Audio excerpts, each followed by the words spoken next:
打鼾的人在使用像这样的 CPAP 机器之前，一定要先看这个视频哦。为了帮助解决睡眠呼吸暂停的问题，我们必须先做睡眠检测 （sleep test）。相信大多数人都有打鼾的情况，或者身边有人打鼾声音很大，却不知道该怎么治疗，因为这种疾病可能会导致睡眠呼吸暂停的状况。千万不要忽视这个问题，非常重要。我们必须先做睡眠检测，以便记录各种数据，了解症状的轻重，能够清楚地评估病情的严重程度。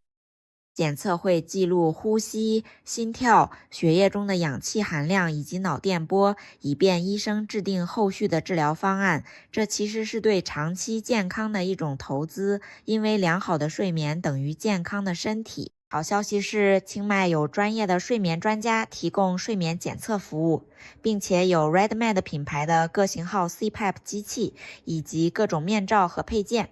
您可以在清迈及北部地区的家中享受睡眠检测服务。